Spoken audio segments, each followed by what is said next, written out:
Exhibition fight lang to mga idol. At kung hindi pa kayo nakapag-subscribe sa aking bahay, ay please pakisubscribe na lang at pakipindutin mo na rin ang hit notification bell para updated ka sa aking mga bagong video ngayon.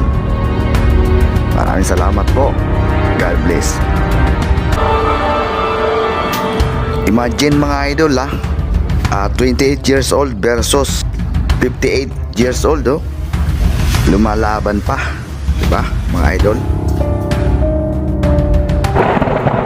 Hanggang dito na lang mga idol ang laban ng dalawang magigiting boksingero sa pamamagitan ni Jake Paul at Mike Tyson, the Iron Man.